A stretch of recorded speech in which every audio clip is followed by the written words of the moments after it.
Salut, c'est Doc, j'espère que vous allez bien. Dans cette vidéo, je vais vous présenter au travers d'une analyse indépendante le projet Calissa. C'est une entreprise française qui a réussi à lier les NFT aux vêtements de luxe en leur donnant vraiment un réel use case que je trouve super innovant. Allez, je vous en dis pas plus et je vous laisse découvrir tout ça au travers de la vidéo.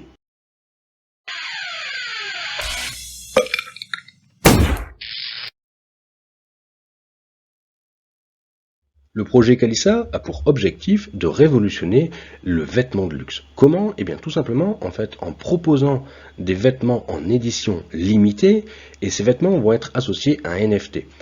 Ce NFT va tout simplement leur permettre d'être traçable et identifiable, mais il va également leur conférer une nouvelle capacité qu'aucune entreprise n'a proposée à l'heure actuelle, eh bien c'est tout simplement de régénérer ce vêtement qui est en édition limitée à l'infini tant que l'on possède ce NFT. Et je vous explique maintenant comment tout cela fonctionne exactement. Alors concrètement, comment ça fonctionne? Eh bien, lors d'un drop, donc un drop c'est la mise en vente d'un textile sur la plateforme Calissa, donc leur site web tout simplement, eh bien vous pouvez l'acheter, donc soit par CB ou en connectant votre wallet, vous pouvez également payer en crypto. Ensuite, Calissa va tout simplement vous envoyer le textile que vous avez acheté ainsi que le NFT qui est associé sur votre wallet. Et si jamais vous tâchez ou alors tout simplement le textile que vous avez acheté n'est plus adapté à votre corps d'Apollon, eh bien vous pouvez tout simplement contacter l'entreprise Calissa. À l'aide de votre NFT, vous allez pouvoir justifier que vous êtes bien le propriétaire, vous renvoyez le produit, qu'il soit abîmé ou pas, bref, vous renvoyez le produit, vous payez les frais de régénération, ceux-ci sont indiqués lors de l'achat de votre textile, donc pas de surprise. À la réception, l'entreprise Calissa va procéder au recyclage du produit, car l'intégralité de leurs produits sont éco-responsables et donc recyclables. Il vous en régénère un nouveau et vous le renvoie chez vous. Donc petite précision, lorsque vous renvoyez le produit, les frais d'envoi sont à votre charge. Par contre, les frais de retour ne sont absolument pas à votre charge. Bien entendu, c'est pris en charge par l'entreprise Calissa. Certains me demanderont, mais qu'est-ce qui se passe du coup en cas de perte ou de vol du vêtement ou tout simplement d'une destruction totale du vêtement suite à une mésaventure? Eh bien dans ces cas-là, il y aura toujours les prix de régénération, mais il faudra également compléter par un pourcentage supplémentaire. Ce pourcentage est actuellement en cours de définition par l'entreprise et elle travaille également à un système compensatoire au travers d'une assurance, par exemple 1 $ par mois, qui vous éviterait de payer les frais de régénération supplémentaires. Et une fois que le vêtement aura été régénéré, eh bien, il y aura un nouveau NFT qui vous sera envoyé et l'ancien sera désactivé. Vous l'aurez compris, tout ça va permettre d'empêcher les petits malins de vouloir faire des activités illégales au travers des vêtements de la marque Calissa. A noter que tous les drops ne sont pas spécialement effectués depuis le site web de Calissa. Par exemple, leur prochain partenariat est avec Get.io et donc en fait les NFT vont être vendus sur la plateforme Get.io. Je vous mets un petit lien en description et une fois que vous aurez acheté le NFT sur Get.io, eh bien il y aura un lien cliquable en fait depuis le NFT qui vous renverra vers la plateforme Calissa pour pouvoir commander votre pull. Une fois que vous aurez fait l'acquisition de votre vêtement, eh bien vous aurez toujours la possibilité de le revendre sur le marché secondaire aussi. Tout ça au travers de la marketplace de Calissa. Il vous suffira donc de mettre votre NFT en vente et si un acheteur trouve votre textile intéressant, qu'il souhaite en faire l'acquisition, eh bien tout d'abord il pourra avoir accès à l'intégralité des informations au travers du NFT, savoir combien de fois vous l'avez régénéré, depuis combien de temps vous l'avez acquis, le nombre de modèles qu'il reste, etc. Bref, l'intégralité des informations concernant le textile qu'il va vouloir acheter.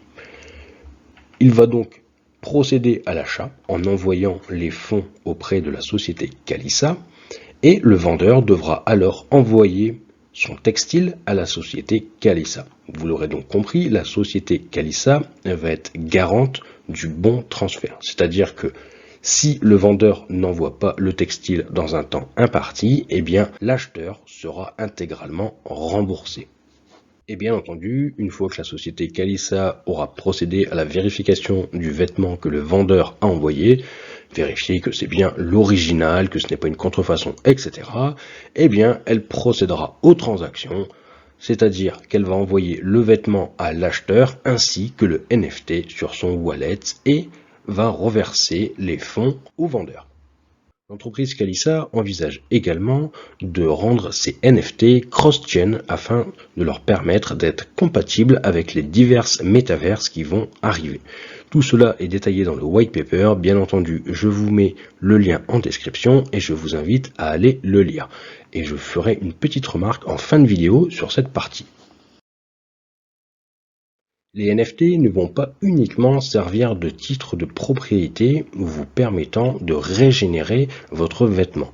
Ils vont également posséder une certaine valeur qui sera bloquée. C'est-à-dire que lorsque vous allez faire l'acquisition d'un vêtement lors d'un drop, eh bien un certain montant va servir à acheter des tokens Kali au prix du marché et ces tokens seront ensuite bloqués dans le NFT. C'est-à-dire que si vous revendez ensuite votre vêtement au travers de la marketplace de Calissa, eh bien les acheteurs vont spéculer sur votre vêtement, sa rareté, etc., mais également spéculer sur la valeur qui sera contenue dans votre NFT. Bien entendu, il est possible de récupérer les tokens qui sont bloqués dans le NFT et pour cela, il suffit de procéder à un burn, c'est-à-dire à une destruction du NFT et les tokens Kali seront alors envoyés sur votre wallet Binance Smart Chain. Si vous faites cela, eh bien, vous perdez le titre de propriété et donc plus possible de régénérer votre vêtement ni même de le mettre en vente sur la marketplace. Les NFT vont posséder 4 niveaux de rareté différents et je vous explique maintenant en quoi ces niveaux de rareté vont intervenir sur la valeur du NFT.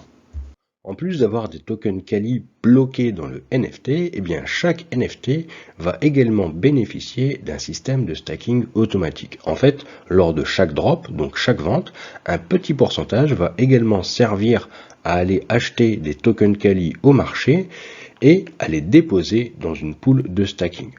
Donc, suivant le niveau de rareté de votre NFT, eh bien, vous serez tout simplement plus ou moins éligible à différents pourcentages au niveau de la pool de stacking. Ces différents pourcentages n'ont pas encore été définis, la team travaille encore dessus. En d'autres termes, plus le temps va passer, plus un NFT va contenir de tokens Kali.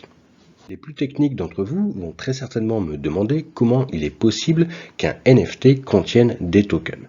Eh bien, en fait, le NFT ne va pas réellement contenir les tokens. Il va juste contenir des informations, donc la traçabilité, le nombre de fois que c'était régénéré, etc. Mais également le nombre de Kali auquel le propriétaire peut prétendre en cas de burn. Donc c'est juste une information et ce ne sont pas réellement les tokens qui seront bloqués dans le NFT. Les tokens, eux, resteront dans la pool de stacking et en cas de burn du NFT, eh bien c'est l'entreprise qui enverra les tokens Kali sur le portefeuille Binance Smart Chain. À noter que selon les différents drops, les NFT pourront être mintés sur différentes blockchains, mais qu'à chaque fois qu'il y aura un burn, pour le moment les tokens Kali seront uniquement envoyés sur la Binance Smart Chain. Vous l'aurez donc compris, il n'y aura pas de système des apps comme on peut connaître avec des smart contracts, etc.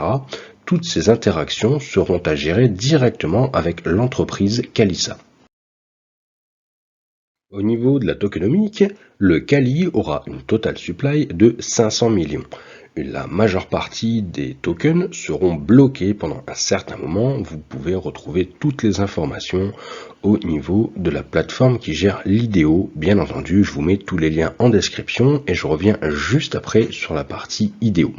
Concernant l'utilité, eh bien, il va permettre de participer à la DAO et il va également permettre de participer à un programme de stacking de tokens. Au niveau de l'échange, eh bien, il sera disponible sur la plateforme PancakeSwap. Car comme je vous l'ai dit tout à l'heure, eh bien, ce token sera présent dans un premier temps uniquement sur la Binance Smart Chain. L'entreprise Calissa projette également d'ouvrir une marketplace, mais qui ce coup-ci n'aura strictement rien à voir avec son système de NFT et de vêtements de luxe. Ce sera une marketplace tout simplement ouverte à tout le monde, c'est-à-dire que n'importe qui pourra venir vendre des objets dessus. Et c'est là où son token va trouver une nouvelle utilité, car ce sera le moyen de paiement au travers de cette fameuse marketplace. Donc bien entendu, il sera toujours possible de payer avec sa carte bancaire ou d'autres cryptos, mais comme vous pouvez le lire, en utilisant le token Kali, eh bien, cela vous permettra d'obtenir des petites réductions. Et les vendeurs, eux, recevront les paiements en token Kali. L'IDO de Calissa, donc Initial Dex Offering, aura lieu sur la plateforme Pincel, donc c'est un launchpad spécialisé sur la Binance Smart Chain, et cette IDO aura donc lieu le 22 mai 2022. Mais Calissa a également pensé aux personnes qui ne sont pas à l'aise avec des wallets, avec les launchpads, etc. Vous aurez donc la possibilité d'acheter au travers de leur site web des NFT qui vont comprendre un certain nombre de tokens Kali. Vous allez donc recevoir une carte physique chez vous avec un QR code que vous pourrez flasher et qui renverra vers le NFT qui contient le nombre de Kali dont vous aurez fait l'acquisition au prix de l'IDO. Et le jour où vous souhaitez revendre ces tokens, eh bien vous renvoyez tout simplement la carte à l'entreprise Kali. Celle-ci va procéder à la destruction du NFT qui est associé, convertir les tokens qui se trouve dans le NFT au prix du marché et vous envoyez l'équivalent sur votre compte bancaire. À noter également que ce système de NFT physique est disponible pour l'ensemble des produits qui sont mis en vente depuis la plateforme Calissa. Donc c'est-à-dire que lorsque vous allez commander votre produit, forcément vous allez recevoir votre produit, mais vous allez également recevoir un NFT physique avec. Donc les NFT physiques, comme je vous l'ai expliqué juste avant, c'est juste un QR code qui va permettre de pointer sur le vrai NFT, celui qui se trouve sur la blockchain. Et donc les personnes qui sont à l'aise avec les NFT, la crypto, les wallets, etc. pourront bien entendu récupérer le NFT sur leur wallet. Par contre, les personnes qui sont complètement perdues avec cette technologie, eh bien, pourront laisser la garde de leur NFT, donc celui qui se trouve le vrai, celui qui se trouve sur la blockchain. Ils pourront en confier la garde à l'entreprise Calissa. De cette manière, Calissa a résolu le problème d'accessibilité de ce produit qui est quand même assez novateur aux personnes qui n'ont pas spécialement les compétences techniques pour manager tout cela. Voici les différents points positifs et négatifs que j'ai pu relever durant mon analyse. Comme d'habitude, on commence par les points négatifs. Alors tout d'abord, je pense qu'au niveau des explications, celles-ci ne sont pas assez approfondies. Si je n'avais pas pu poser toutes mes questions à la team, eh bien je pense qu'il y a beaucoup de choses sur lesquelles je me poserai encore des questions, comme par exemple ce fameux système de stacking intégré au NFT, etc. Bref, je pense qu'il devrait y avoir un peu plus de détails sur les différentes mécaniques associées à leurs produits. La roadmap que je trouve un petit peu trop ambitieuse. Je m'explique. Par exemple, ils parlent d'intégrer leurs vêtements dans le métaverse. Mais pour avoir fait quelques recherches techniques, quand on veut adapter des vêtements à un avatar dans le métaverse, eh bien, il se pose des problèmes de compatibilité. C'est-à-dire que chaque avatar est différent, a une taille et des morphologies différentes, et donc trouver un système pour associer son vêtement à un avatar, eh bien sans standard, cela est quasiment impossible.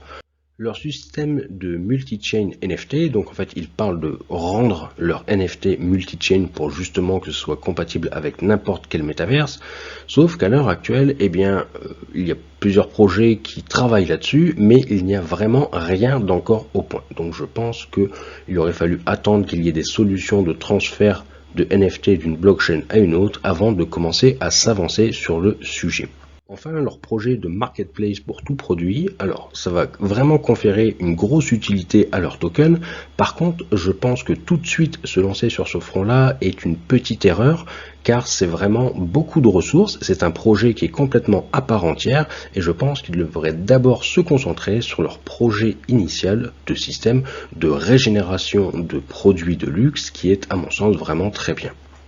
Côté transparent, je pense qu'il pourrait y avoir quelques petites optimisations qui permettraient de rassurer les différents clients, comme par exemple afficher les différentes adresses avec lesquelles le buyback du token Kali est effectué, l'adresse du pool de stacking justement de ces fameux tokens, à quoi correspondent chaque adresse. Bref, je pense que de ce côté-là, il pourrait y avoir un peu plus d'explications pour les personnes qui aiment bien faire des analyses on-chain et tout vérifier eux-mêmes. Enfin, quand on fait ces recherches, on s'aperçoit qu'il y a eu un changement d'entreprise depuis le démarrage du projet. Alors, ça part vraiment d'une bonne intention. Ils ont quitté Dubaï pour s'installer à Paris, être bien plus en phase avec leur objectif de vendre des produits de luxe. On ne va pas se mentir, Paris, ça reste quand même la capitale du luxe, mais cela n'est mentionné quasiment nulle part. C'est en échangeant avec l'équipe qui m'ont expliqué pourquoi ils avaient changé d'entreprise, etc. Et je pense que le mentionner quelque part pourrait rassurer en fait les personnes qui font leurs recherches et qui, s'ils n'ont pas l'explication derrière, pourraient se poser des questions. Passons maintenant au côté positif. Alors, tout d'abord, clairement, je trouve leur concept mais vraiment super innovant. Ils ont eu là une excellente idée, ce système de NFT qui permet de régénérer des vêtements et également de penser à ceux qui ne maîtrisent pas cette technologie NFT. Bref, pour ça, c'est vraiment super. Ensuite, le fait que ce soit maintenant une entreprise française, eh bien vous pouvez aller sur leur site, vous verrez qu'il y a absolument toutes les mentions légales et que de ce côté-là, c'est plus que carré, il n'y a vraiment rien à dire. Le fait qu'il n'y ait pas de système d'application décentralisée, parce que, bien oui, pas besoin de faire une application décentralisée quand il s'agit d'une entreprise, eh bien ça évite certains problèmes et ça permet également le fonctionnement pour les personnes qui ne sont pas du tout adeptes avec la crypto. Et enfin, pour moi, un point que je trouve vraiment très positif, eh bien c'est tout simplement le fait qu'ils soient déjà opérationnels avant même de lancer leur IDO. Leur IDO va donc leur permettre d'augmenter leurs moyens, mais ils sont déjà en place, ils sont déjà capables de vendre des produits, il y en a déjà qui ont été vendus, etc. Bref, pour moi, ça c'est un gros point positif. Ça y est, nous voilà arrivés au moment de s'il vous plaît, monsieur, un petit pouce bleu, pouvez-vous vous abonner? Mais vous savez, l'essentiel pour moi, c'est de partager l'information. Et oui, car le partage du savoir, c'est ce qu'il y a de plus important. Bon, ok, un petit don en crypto, ça me ferait bien plaisir aussi. J'espère que cette vidéo vous aura plu. Comme d'habitude, s'il vous reste des questions, surtout n'hésitez pas à venir me voir sur Twitter. Et concernant ce projet, eh bien sachez que je vais faire un amas sur le Discord des Cryptomasques. Donc si vous ne connaissez pas encore le projet, pareil, je vous mets un lien en description. Et dès que l'amas aura été effectué, eh bien je vous rajouterai le lien en description pour que vous puissiez aller le consulter. Je mettrai également quelques liens d'articles qui parlent de ce projet. Sur ce, je vous remercie encore 1000 fois de tous les petits mots d'amour que vous me laissez sur les réseaux, de tous les mots d'encouragement. Ça fait toujours chaud au cœur de les recevoir. Et je vous dis à bientôt. Ciao, ciao!